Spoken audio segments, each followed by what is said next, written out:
All right, how's it going? Welcome to episode 10, the double digits. That's right, welcome to episode 10 of Closet Talk. I am your host, Ethan. Joining me today on the podcast is my good friend and comedy mentor, Mr. John Ager. John, how you feeling today? I'm doing great, Ethan. Good Fantastic. to see you. Yeah, how you enjoying your vacation from the East Coast? Wonderful. It really is. Yeah, it's beautiful out here. It's been snowing and raining out there, and it was just nice to see, people like yourself and Dave Mancarelli and just all my good friends and family. Sure. So, yeah. Sure. Yeah, it's been a nice, 60? Up in the 60s? I know. Yeah. Yeah, even up in Tahoe it was 53. Yeah, that was nice. And they were skiing, so it's just been beautiful. Exactly. I agree. So we got John here on the podcast. This is my very first time having anybody.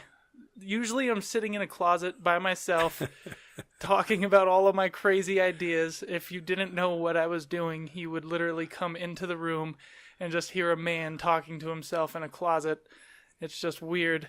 So it's nice to finally have a guest on the podcast, especially you, dude. John, when I first started stand-up comedy, that's when me and John met each other. Where was the first place that you saw me at again? We were at Rise. You were doing a comedy competition. I was one of the judges. There you go. That's right. That's right. And I don't think that we fully met there. I think it was really. like a couple weeks later at one of the open mics. We had just talked, probably not even talked, because I was supposed to give an evaluation of your, of what you did, and you were fantastic. Thank you. Yes, you had things to write and more to do. Sure. But your stage presence was great, and you were probably the best out of the whole bunch that I knew. Thank you. And the problem was they had already picked the winners. So yeah. That wasn't rigged at all. No, not at all. Nope. Yeah. Hey, you know what? I still had fun on that show, though. Well, you looked like it, and you did. Yeah. And you went very well. Even then, like when I was first starting out, I was watching the way that the competition was going, and it was like they would have some people performing in the competition, and then out of nowhere they would stop the competition, and somebody would be like, "Hey, we have this person who's been doing comedy for 5 years. They're going to come in and do a feature set in the middle of this competition." Just goes up there and does 20 minutes. I was like, what the fuck is this? Yep. Like, that's not how you're supposed to run this thing. That was, that was a very interesting experience. Yeah. And then later on down the road, that's when we met at 3rd Street. Right. And we started hanging out a little bit more. And that's when we got to know each other personally, right? Yep. You actually introduced yourself to me. Correct. At 3rd Street, and which you do all the time, But we met there, and I had already tried to talk to people about, other people that I had gotten some vibes off of to do producing of shows, things like that. And, everybody said, I want to do it, but nobody wanted to do it. Nobody would want to put in the work. Yeah. They wanted to have me do it and then join in. And, Sure. And you introduced yourself, and it all started. That was one thing I definitely noticed, like when we first started producing shows together. I just remember meeting you, and I was like, this guy is where I want to be in comedy. You had been doing it, 20 plus years at that point? Yep. So to me, it was like a no-brainer. Like, you should listen to the people in front of you because they've already been through what you've gone through. Right. I think that was always one of my strong points, was just listening. Yeah, listening and gathering information. Yeah. Asking information. You didn't have to necessarily use it all, and I know you didn't use it all, but you definitely asked all the time, no matter what headliner is. I even notice it now, you still do it. So do I, because there's nothing you can always learn. Yeah. So, and that's what you were so hungry to learn. Sure. And it was like, oh, here I have somebody who's got energy, who, really wants to learn stuff and is actually listening. Yeah. And also adding your 2 cents. My little taste on it. Absolutely. Sure. Yeah, it's cool because when I go hang down at like the Laugh Factory and stuff like that, and I see guys that have been doing comedy just as long as you have, and they're just like, I shouldn't have done that one thing, or I should have done it like this. It was like, that's what I love about comedy, because you're always learning. You're always trying to get better. Yep. Right? You're always trying to progress a little bit more. Right. And no matter what level you get to, there's always somebody better than you. There always will be somebody better than you on a different level, but also in a different way, because you're your own person. So, when I got to like you, when I got to MC host, man, I want to be a feature. Yeah. When I got to feature, it's like, oh man, I want to be a headliner. When I got to headliner, I looked at the other headliner and said, oh, damn, I got so much more to learn. Gotta get better.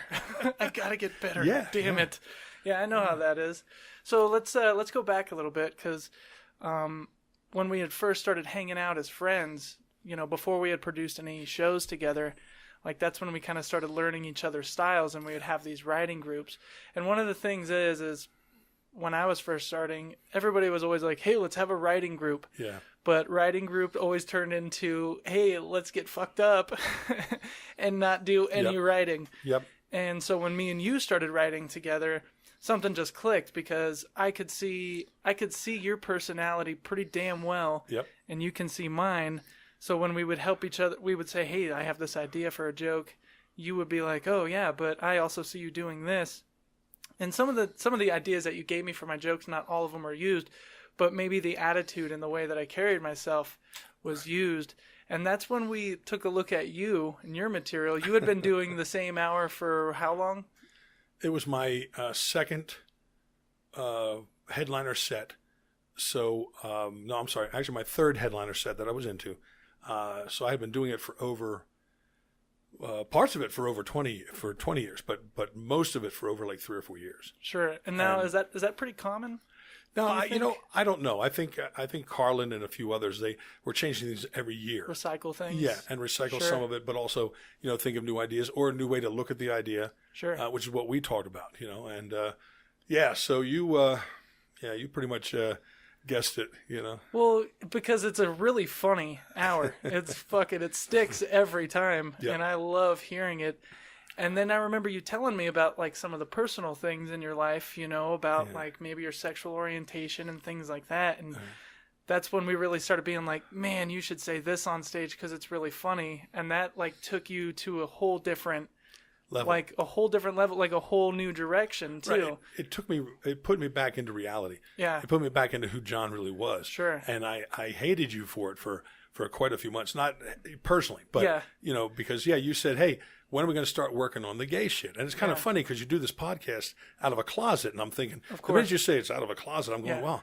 You're back in the closet, John. Yeah, I couldn't even get in that closet. Sure, so of course. But yeah, it was just, you kept bugging me. I said, all right, Jesus, well, because John, you had all these great ideas for jokes, like these gay jokes, because ta-da, John, big old fabulous gay John, but he would go up on stage and have all these manly jokes, and you weren't doing anything personal, and I was like, oh, you should do that because that's funny and that's genuine, plus you have a story that not a lot of people have. And I remember that night. This is one of the nights when I really got respect for you as just not only as a person but a performer, because you came out at age 57 on stage in front of a room of 70 strangers. Yep. Right.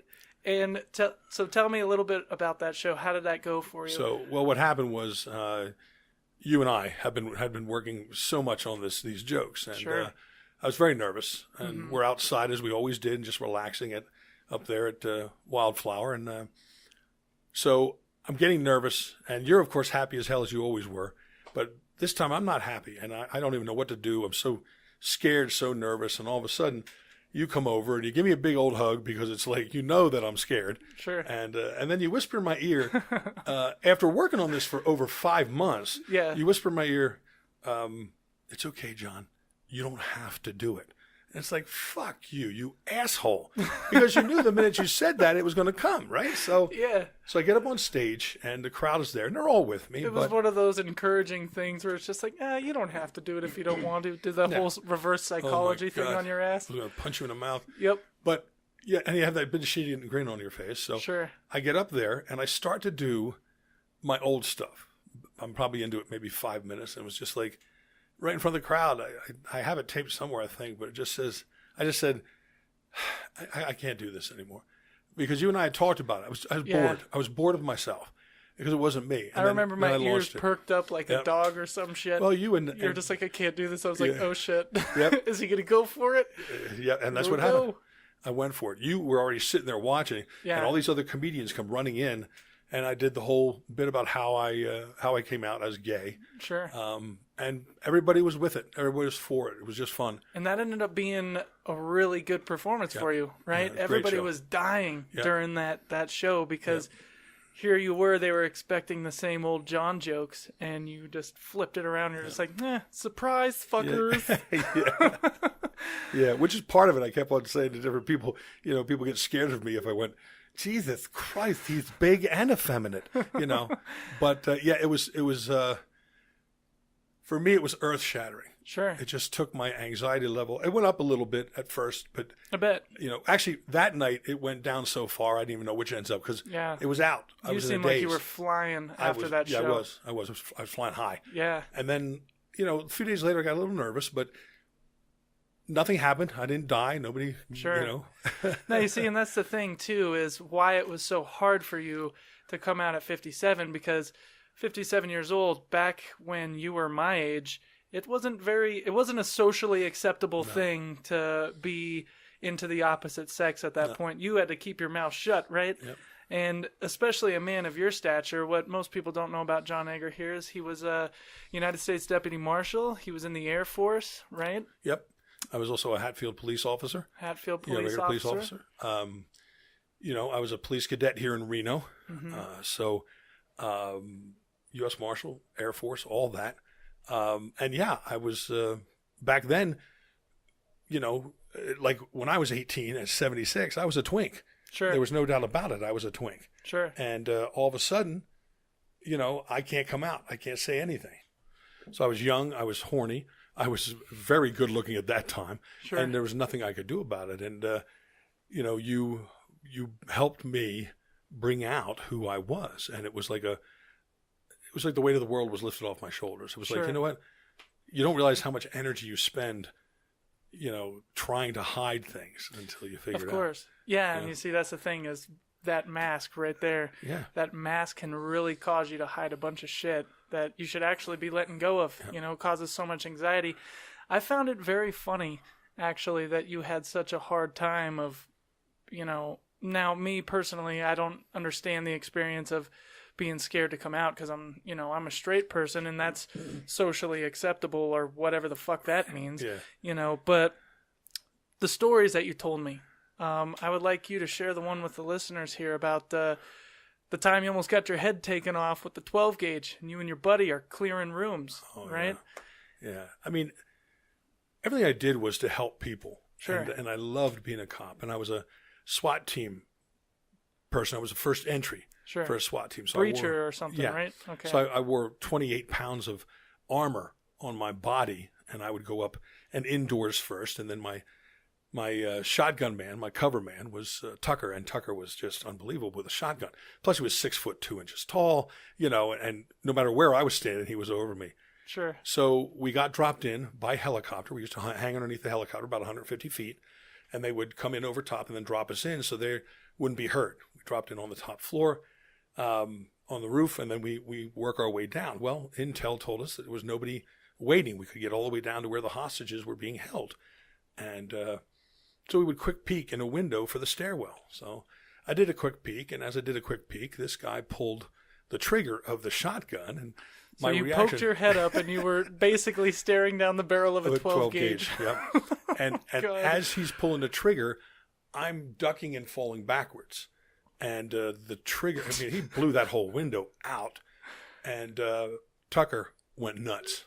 Inches from death. Oh, Tucker had he had a 12-round extension, so a 10-round extension. So he just started firing at this door, and I mean just pulverizing. But I'm underneath it, and I'm yelling, Tucker, stop, Tucker. So we got the guy, but of course now everybody knows we're in the building. Exactly. But I mean, that's the kind of thing that we did. I mean, rappelling out of helicopters, rescue stuff, anything macho you could think of, I would do it. But the bad part about it was, like even in the Air Force,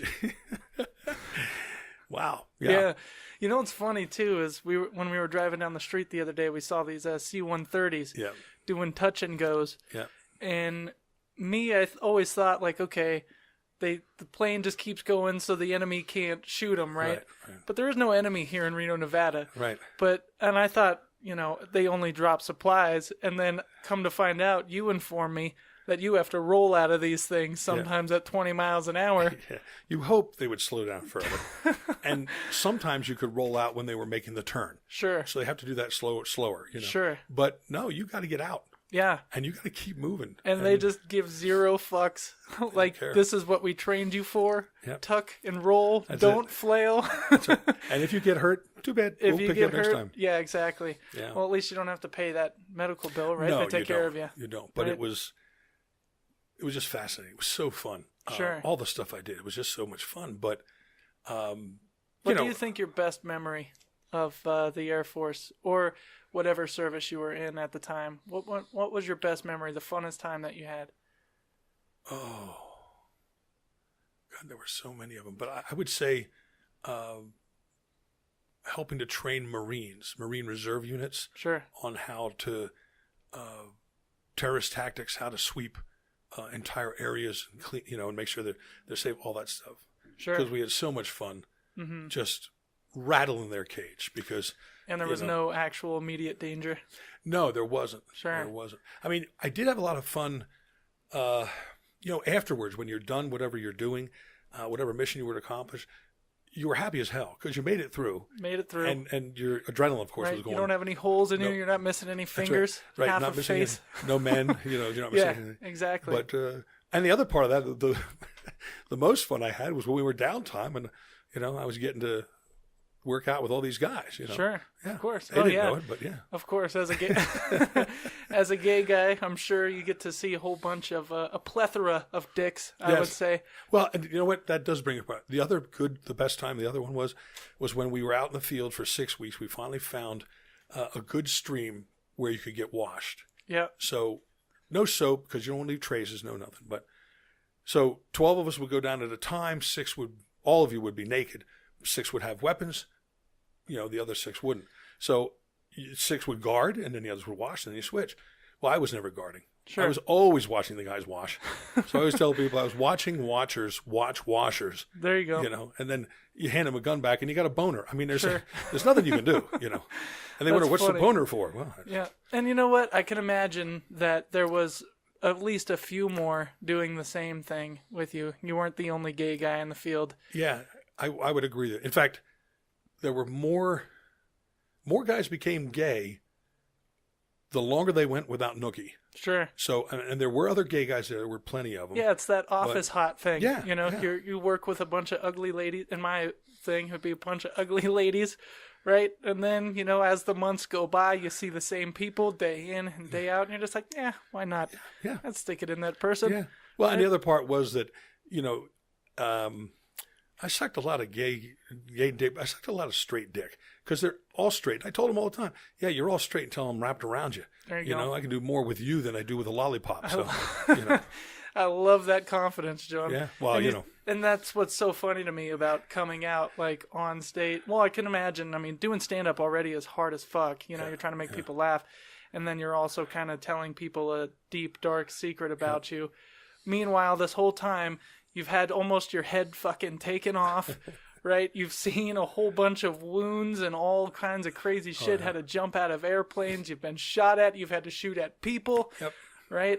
Now, would you say that some of your scariest times were in the military or as a police officer? I would have to say probably as a marshal and a police officer. Sure. Only because you don't have as much backup as you do. Gotcha. Yeah, and you're a different frame of mind. You have a little club and a little six-shooter as a police officer. Whereas in the Air Force, I had, machine guns. M60 machine guns and M16s. 12 guys. Yeah. Yeah. Yeah, and you could rely on other people. I had more hand grenades than I could carry. Sure. I had backup weapons everywhere, But, you don't see a lot of police officers carrying grenades. No. Thank God. Yeah. Right? With all the police brutality going on nowadays. Blowing up people. Oh, yeah. Oh, you have a... somebody would abuse that. You have a camera? Oh, I'm sorry. They'd flip a grenade at you. Yeah, exactly. And you see, that's also a test of my maturity level because I'm just like, if I was a police officer, shooting people wouldn't be as fun as like pulling out that taser. Right? Just pulling out a taser. I've always wanted to get shot by a taser and I've always wanted to shoot somebody with a taser. I don't know why. I don't know either. Maybe I'm fucked. I don't know. Maybe you just like to pee your pants. I don't know. Yeah, I don't know. Does it really? You had to get shot by them, right? Yeah. To be able to carry them? Well, no, I never carried them. We never had them. Oh, you didn't have it then? No. All we had was a stick, a mag light, a billy club, sure, and a gun. That's all you had. Yeah. Now, would you agree that maybe some of the police brutality things that you see on the internet, do you think it's going a little too far nowadays? You think some cops are abusing their power? Oh, yes. Especially as a retired officer yourself? Yeah, you can see it. I know they are. Sure.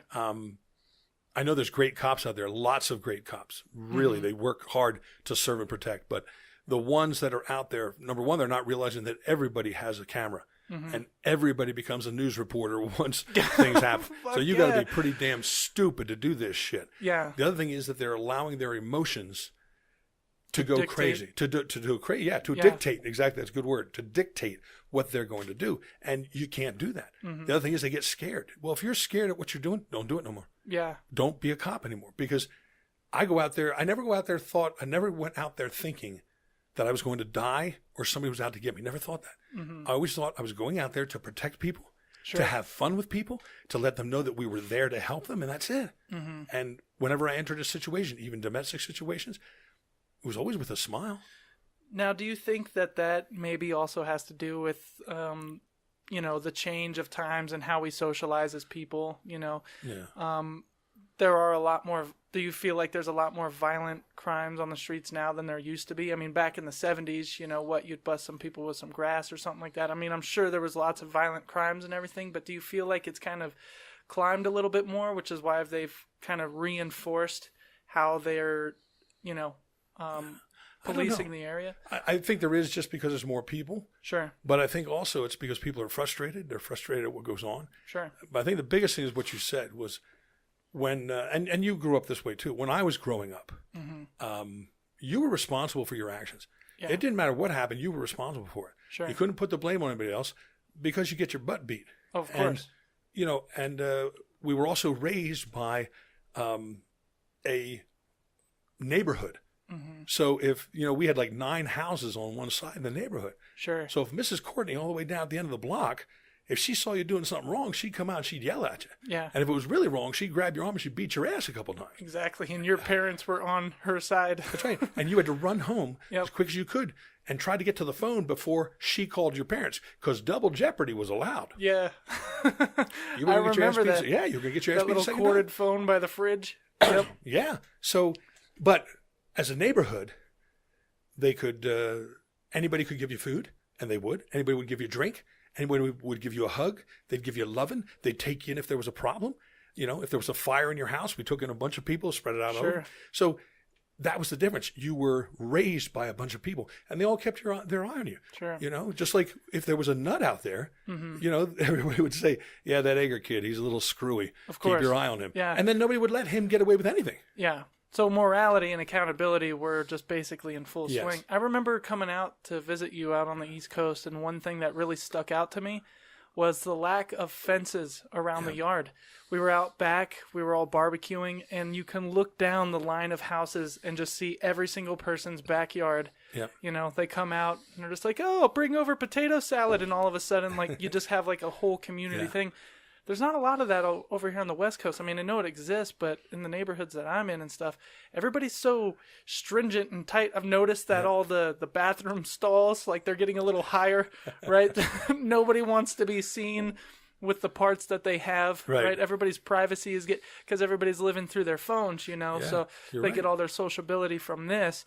But then when it comes to their neighbor, they're just like, fuck that guy. I don't know that guy. Who the hell is he? And back in your time, and obviously, I don't know what's so different from out there to here, why that doesn't exist out there and it still does here. One thing I did notice about the East Coast is everybody seems to have a tougher mentality. Yeah, it's always been that way. It's an attitude. Sure, yeah, it is. Attitude, it really is. That does exist. But just like my dad, he would yell at me. You're like, God damn it, what's the matter with you? Yeah. But what that meant was, I love you. I don't want you hurt. Sure. So like in Philly, go, yo, what the fuck? Yeah. Out here they go, what? I didn't do anything wrong. Yeah. And all he's saying is, how are you? I haven't seen you in years. What the fuck's going on? Yeah. So yeah. And the other part is that we didn't have as many fences there, but we also didn't have as many coyotes there. So I think some of the fences are for coyotes. Okay. But the neighborhood could still be. But it wasn't to divide you from your neighbor. No, but the neighborhood could still be a neighborhood out here, and it's not. I remember when we were in Manhattan, just riding in a cab, and this guy, the cab driver, literally starts pulling out into this crosswalk, trying to make a right at the light, and this lady, like, he almost hits this lady And instead of the lady being like, oh my God, and like freaking out, she fucking slams her hand on the hood. I'm fucking walking. Like, I'm like, oh my God. It literally scared me. I was just like, shit, nobody's going to fight each other. Nobody has a knife. Nothing's happening. Like, no, that's how they talk to each other. Right. Oh, fuck you. Right. And then they move on with their day. That's right. That's amazing to me. Yeah. I love that. Yeah. And it's just an attitude, like as we talked about with comedians. When you came out here and we saw, Mitch Vitale, we saw, the one comedian, Jim Jeffries, all these different people, and it's like when you came out here, it's like it's a tougher crowd, because they're not going to put up with any bullshit, and it's amazing. Because it's an attitude. If you can make it out, it's true. If you can make it in New York, you can make it anywhere. Yeah. Same thing with Philly and Boston and Washington, D.C. It's just the way it is. And Baltimore. Dude, that was like one of the toughest crowds I've ever been in front of. Oh, God, yeah. And I realized that it wasn't because, like, I suck or something. It was just because for the area that I'm in on the West Coast here, saying the things that I say are like, oh, wow, that's like intense. I can't believe he would say that, but then you go over there to the East Coast and that's just basic conversations that everybody has, so it wasn't like edgy enough or whatever for them, so they just didn't really find it funny. Dude, some of the people, those 3 gentlemen that you introduced me to at that place, dude, those guys don't even do stand up and they were so fucking hilarious. Just having a conversation with them. I'm like, Jesus, like, why don't you do stand up? They're like, fuck that. But they were hilarious, and that's just the way that they communicated and talked. I found that very fascinating. Yeah, it's amazing. They're nothing phases them. Yeah. Everybody gets sad at different areas, or something happens, but for the most part, it's like, no, we're gonna bust your balls. You're gonna bust my balls. Even at funerals and stuff like that, it's like, yo, dude, he owed me $20. Well, you're not going to see that again, are you? Yeah. That sort of shit. Sure. I always wondered why that is. Why the East Coast is a little bit tougher and the West Coast is a little bit softer. Maybe it was because that's where the founding colonies were. Yeah. Right. And it's all West. The West is a little slower. Sure. That's one thing about the East. It's very fast. Yeah. And when you come Big to Reno, and busy, hustle, bustle everywhere. all the time, and the West just decided, you know what? Okay, we'll get stuff done, but damn, we're not going to bust our ass that way. That's crazy. That. Give me a Prius, some flip flops, a Chipotle. Yeah. I'm just going to fucking relax. Yeah. Enjoy this beach view. Yeah. It's a little bit warmer. Now, I found it very interesting too, on a personal level here, when me and you were first hanging out and everything. How you seem to have a sort of an anxiety. Do you feel like that's because you weren't saying what you wanted to say on stage, or was like kind of depression, mood swings, kind of something that you had been dealing? Do you think it's like contemporary to performers? Everybody says like, oh, comedians are depressed.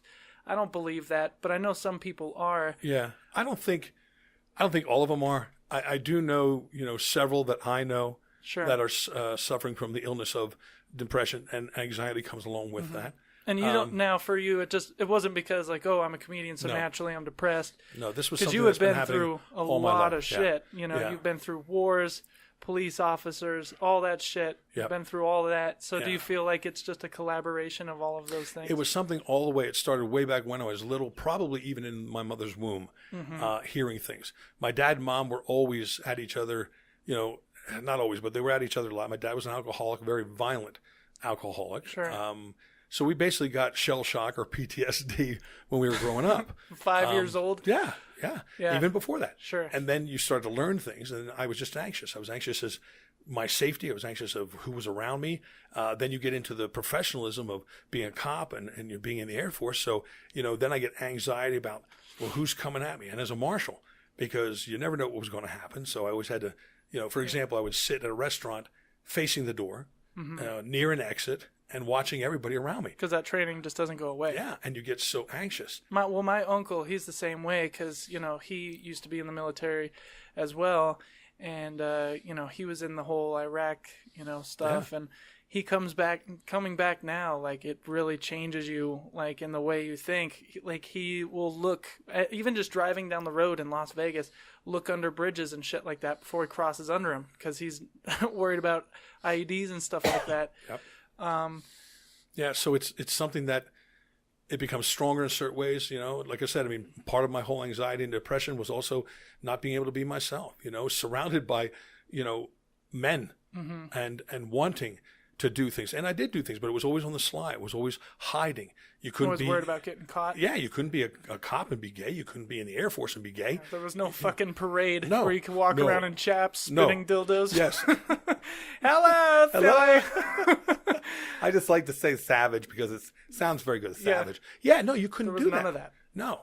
And I thank God for the pioneers who helped everything do it. But once they helped everybody keep going from the 70s and on, kept moving forward with the LGBTQ, but I didn't move along with it because I was still too nervous. And now I know psychiatry has been, one of the tools that they say to help people with depression and stuff like that. And you told me that you went through that for a little while. How did you feel like it helped you? Is it something that you still pursue? I don't pursue it anymore. Sure. It helped me. I thought it helped me a lot as I was going, but the trouble was it was always the same thing. Sure. I was always worried about the same thing. I was always anxious. So it might have diminished after I talked about it. Might get rid of a few things, but it wasn't a lot. The best one ever was when I had a gay therapist. Sure. He was married to his Did you suck husband. His dick over No, there? I did not. You blow him over on that little couch that you lay on? I would have. In that couch, you put your head back, he just comes up and dips his finger in your mouth. That's all.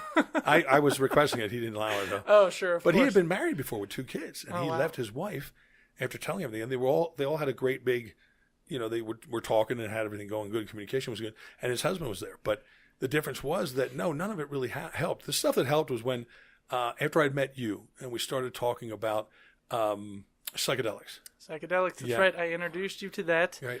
And well, you see, I actually had tried it when I was in the Air Force. I was off duty.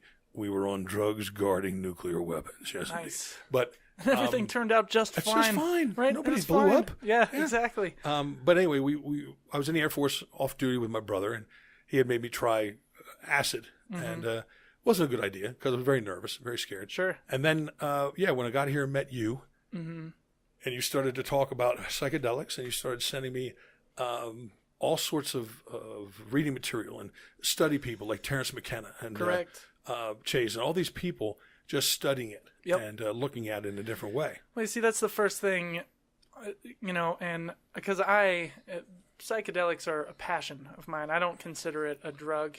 I consider it something that is very medicinal, very spiritual, and something I feel should be, of course, sanctioned in the proper mindset. It should not be illegal. It should be able to help people because there is clinical proven studies that show it helps depression and anxiety and all that stuff. Right. And so the first thing, with any kind of psychedelic is, and Terrence used to say this a lot, is to educate yourself. The first trip on any psychedelic journey is to the library. You're supposed to know with what you're dealing with. I mean, you wouldn't think that that's such a taboo idea to, I'm going to take something that alters the way I think and messes with my mind. You wouldn't think that that's such a taboo idea to go and read about it first and, for God's sakes, weigh the dosage that you take and know what you're doing and make your setting nice and perfect. And I remember when you were telling me, about how, you kind of had a hard time letting go of some of that past stuff. Oh, yeah. That's when I was just like, maybe psychedelics are something that can help you because it dramatically changed my life around in the way I think about things. Do you feel like it helped you more than psychiatry? Oh my God, yeah. I had stuffed so many things over my years, 50 plus years. I had stuffed so much down inside. Sure. I didn't even know what it was. When I was talking to psychologists and psychiatrists, I was just mouthing words. I was telling them that they wanted to hear from me, that sort of thing. It just wasn't working. So you're just kind of mulching over the same material. over and over again. And some would make me live through it and stuff. And I wasn't really getting rid of anything. But when I first went with you and we did the first trip, it was very controlled. Sure. Great controlled atmosphere. I felt very safe. Number one, because I read everything about it. Number two, you were very sure and had done many, many trips on your own. Correct. So I got there, and the trips that I've done have done more for me in a couple years than psychiatry did for 30 years. And that's not a lie. That is the truth. Sure. Because it just peeled away the onion. It let me see what I was supposed to see. I asked questions, and it answered questions. But I will tell anybody in the world, they were using this stuff in the 60s for shell shock guys, and it was working. They're now using it for people who have cancer to let them know what's on the other side, what's going on with this.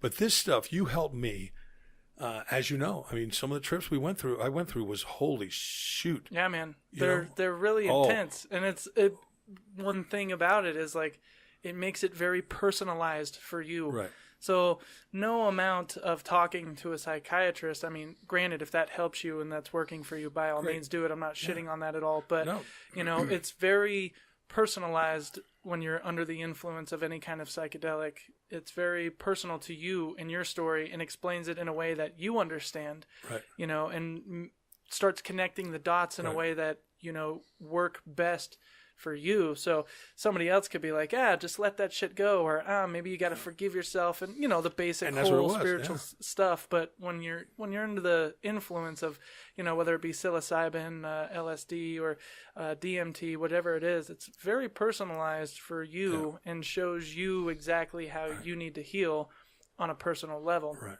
It was pure spiritual. It wasn't just for recreation or something like that. We didn't do that. It was for spirituality. And the way you talked to me about setting up the room, about being positive when we went in. We actually stopped and didn't do a trip one time because we weren't in positive frames of mind, and we had to be. So when that happens, it was like, and when you're coming down off of it, it's like I was so full of love and so full of knowing that I'm part of a bigger picture. It's not all me.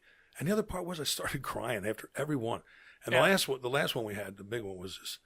I must have cried for 30 minutes. Yeah. Sobbing uncontrollably. And I kept asking you, please make it stop. And you're smiling, that big smile, saying, you got to go through it, John. You got to go through it. You got to go through it, man. And I wanted to kill you at that point. I didn't really. I just wanted it to end. And that's it did. That East Coast attitude we were talking about. Yeah. And it did end. But it was all spiritual. It was all set up, perfect conditions because, we wanted it controlled. We wanted it controlled. Yeah. Well, set and setting is the most important. Yeah. I mean, you taking something that's altering your mind, when I hear about people like, I took a bunch of mushrooms and I went over to this frat party and blah, blah, blah, and it's just like, man, that is so fucking chaotic.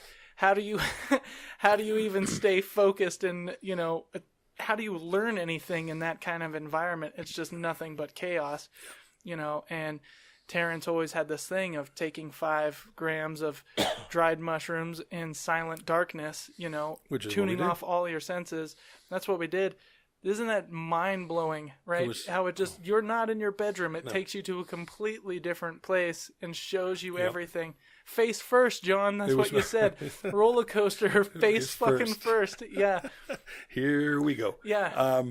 It was just totally amazing. And the main thing was the education that you gave me, the amount that we were going to take. I could have taken less. Sure. But I figured, in for $1, whatever. Yep. So all of that worked so well that I literally I've changed my life in the past, 3 years. Sure. I've changed my life almost completely in different areas. So you feel like some of those trips stick with you throughout your day-to-day for months after. Months and months, yeah. Yeah, and so when you're interacting with people that may not have a very positive energy level or something, you're able to tune it out a lot more instead of being so receptive to it? Yes, and also not hanging around those people anymore. Sure. Not because they're bad, but they're on their own level of vibration. I don't want to hear that anymore. Yeah. I'm trying to keep as positive as possible. Yep. And that's what that stuff did. It let me realize that it was part of a bigger picture. Yeah. That I was not inferior in any way to anyone. Yeah. And the other part it did was like, I wasn't as anxious at all. I wasn't afraid anymore. In fact, it was just like, coming out as being gay. It's like, look, if you don't have a gun stuck in my face, I really don't care to be scared of you. Yeah. And even then, I'm not sure I'm going to be scared either. Yeah. It's not like I'm ducking from a 12 gauge here. No. Like I've lived through that before. Right. And before I was very, sure. Best defense was always a good offense. So if I thought you were coming at me, I'm coming at you. Sure. Once I got that stuff, it's like, I don't have to come at you. I know who I am. Man, that's so cool. I don't care. Yeah, I don't care who you are in that way. We can be friends. Yeah. But if you attack me, I'm not going to attack back. I'm just going to go away. Life continues. Yeah. It moves forward, whether you worry about it or not. Exactly right. That was the other part. Yeah. And it would stick with me for months and months and months, but it allowed me to stick up for myself and start putting... Actually start believing in yourself and who you are and what you are worthy of receiving. And and telling me, I'm not going to take that type of thing anymore. I'm just not going to do it. you're here, sir, because I got shot at, you son of a bitch. Yeah. Taking for what it's worth. And being in love, that was the other thing. Loving everything, knowing that everything has an energy. And you can put it as positive as negative. That's one of the things that, we talked about and you told me about. Sure. But coming down off that stuff, it was like, wow. Yeah. There's just so much love out there. And it's hard for somebody, like when you're depressed and stuff, you can help other people see how great they are. Yeah. But you can't help yourself. And what this does is it helped me to realize, because the mushrooms and Mother Earth told me, you're worth it. That's what I keep trying to explain to my uncle, because he has really bad PTSD and he just feels awful for some of the situations that he had to survive in over there. And he just cannot forgive himself for it. And I told him that, a lot of PTSD people are microdosing with like MDMA and psilocybin and all that stuff, LSD, whatever they could get their hands on. I've been sending him information as well because, in my opinion, the difference is life and death here.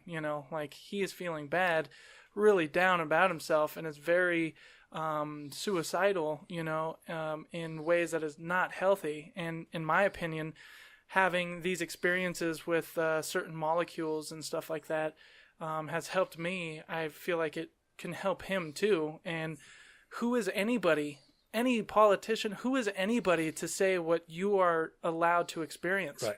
Especially if it's a natural product. Exactly. If it comes from the earth, chances are it's okay to take, and that's one thing I always say about Mother Nature. She's the best drug dealer, right? If you do the information and you do the research, you don't have to meet some guy named Bryce out behind Burger King. You can just go to Mother Nature. She's always in supply, and she will treat you good and give you the right things for your body, get you back in the right mindset. Yeah. I'm trying to turn him on to that, and, that's why I've been sending him a bunch of information. Hey, look into this, before you think killing yourself is, the last resort. There is other options out there, especially with advances in this kind of information. It's not so taboo anymore. No, well, look at the place where you've studied also, and I've read stuff that you've given me and other things that I know about. I mean, the Western Indians, the Indians that we had in the United States of America, everything they did to heal and do people was all natural and all spiritual. Their gods were their gods, but it was all natural and spirit. The Great Spirit, East, the Chinese, the Japanese, they all had the same thing. They knew what was good and what was bad.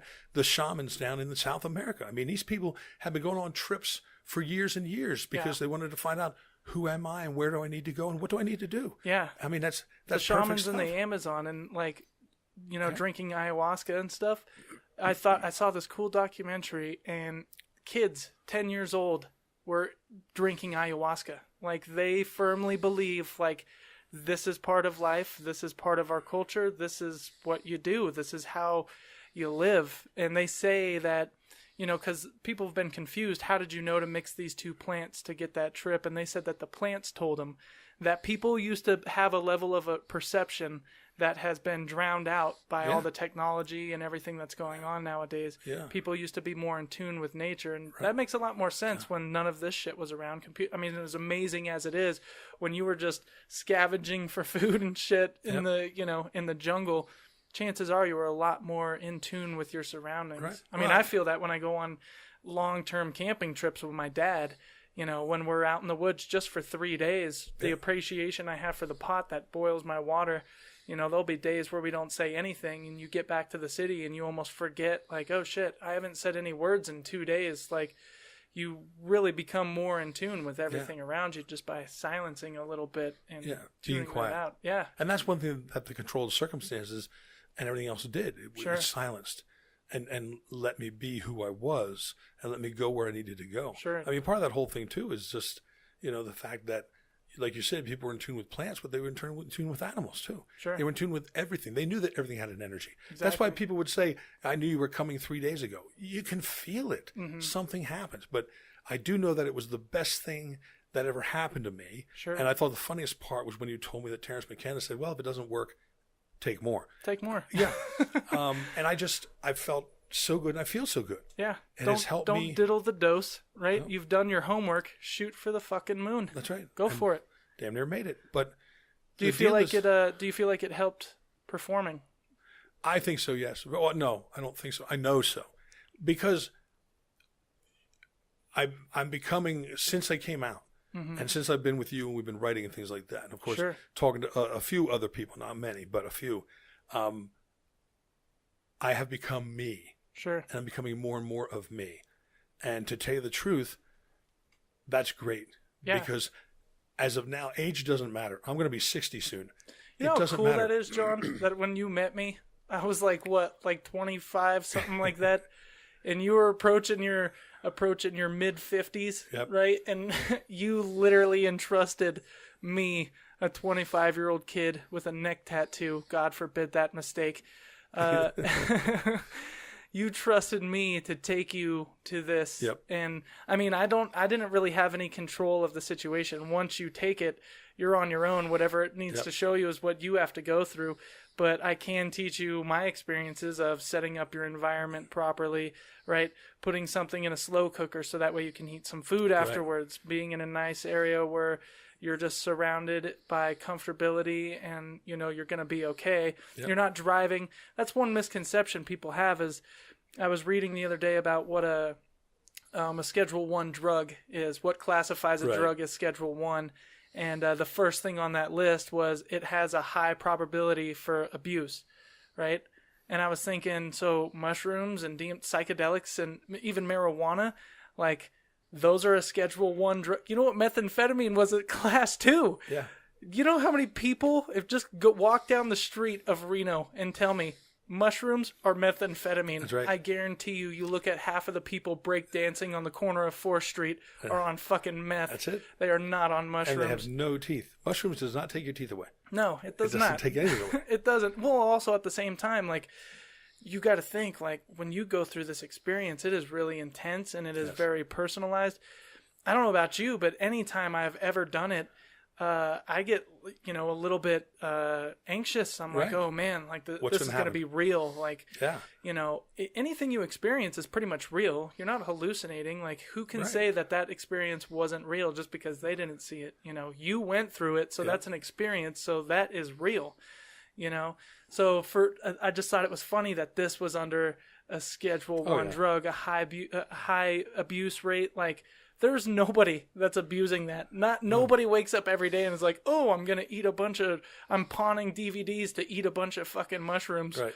Like, before you take any kind of psychedelic, for me, I get anxious. You know, it's just like, oh shit. Yeah. All right, here we go. Right, because it's the roller coaster ride coming in. And the other part is that this stuff, and what it did to my mind by turning me inside out, upside down, and looking at things in a whole different way, it stuck with me for a while and helped me out for a long time. Sure. I think we did 3 or 4 about every 5 or 6 months. Yeah. One each month. And one each, and it was great. Mm-hmm. But it worked. And you know when you need it. Sure. You know, as you told me, it's like, oh shit, I think I need some. Yeah. And it's funny too because you know, we would do one every 3 months or something. Yep. How is that even considered possible? How is that even considered abuse? Right. And we're not doing working hours or anything like that. We would do it again in a controlled environment. Where we could see things. Safe, not driving anywhere. We're locked in a nice area to where we're going to be safe. We can sleep, wake up whenever the hell we need to. Yep. You know, and to consider that abuse. Yeah. I mean, Jesus Christ, I drink coffee like, you know, at least 2 to 3 cups a day. That's abuse, right? Caffeine abuse, Caffeine abuse, and then but it's a sanctioned thing. That's what it is. And you always hear people talk about they have bad trips, you know, and you and I discussed that because you've heard that more than I ever had. Yeah. But it's one of those things where you find out later that, they'd been drinking, they're with a bunch of friends, they're doing stupid things like jumping across fires, they're afraid of different things, but they're not doing it controlled. Sure. And that way it just turns into a giant fuck off. Especially because when you're already in the mindset of you don't know what's going to happen, the worst thing you can do is also put yourself in a physical reality situation of anything could happen. You know, that's where, in my opinion, that's where bad trips come from. You create your own bad trip by putting yourself in an environment that is not particularly comfortable to you. In harm's way. You know, because anytime I've ever done it in my spiritual way, I've never had any bad experiences. You know, the one time that I had, I wouldn't even call it a bad experience. I would just call it an overwhelming experience.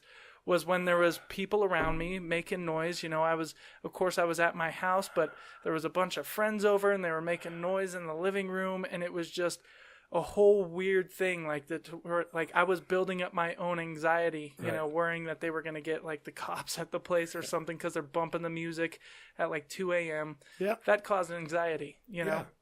Yeah. But that's cool to see that, you know, or hear that it helped you as a performer and as a person. Yeah, it has. I'm fully with it. I'll never go back and spend money again on a psychiatrist or psychologist. I just won't do it. It's not worth it. This stuff opens you up, peels away like an onion, and helps you figure it out. And none of it is, you know, you don't see somebody who's pointing at you going, you did this and this. Yeah. No, it's like, it's all love. Yeah. But it's saying, this is what happened. Sure. And this is where we're going to take you. Sure. So you got a show coming up, right? Yep. Saturday night. Saturday night. Where's that going to be at? It's going to be at the library, which is, I think, 324 or something. Anyway, it used to be the Waterfall. 2nd Street in Reno. West 2nd Street. Yeah. Who's on that show? It's going to be Jim Fleming is hosting, and Sean Pearson is going to be there for a feature act, and so is Cameron Shirey. Okay. And then myself. I'll be closing the show. You'll be closing the show. And that's your last show in Reno before you head back out to Philly? Yep. That's going to be my last show. Awesome. Yeah, and it's a great way to end because the library is wide open. Sure. It's a free show. So great performers. I know you were going to be there, but you have something else that you're doing with your lady, and she's lovely. She's a wonderful lady. Of course. And you know, we have. I got really lucky with that. Yeah, and we've worked together for so many times and done so many productions. Of course. It's not, you know, we're not missing anything there. We do everything when we're not producing. Correct. So, all right, ladies and gentlemen. Well, thank you so much for tuning in to Closet Talk. I have been your host, Ethan, and joining me today was John Ager. Thanks, Ethan. John, yeah, no problem. Thanks for coming out and talking with me. We lasted an entire 55 minutes on this thing. So by far the longest podcast I have ever done. So, but hey, thanks for being on the show, man. I really appreciate it. I hope you guys have enjoyed it out there, and make sure you go check out John April 7th at the library. And as for me, I am ass tits to the wind. How do I do that? Because they're on the opposite sides of the body. Well, ass you can tits do it. to the wind. Yeah, I could probably do it. All right. Yeah. Thanks so much for tuning in, guys. And I will catch you on the next episode of Closet Talk. Thank you so much.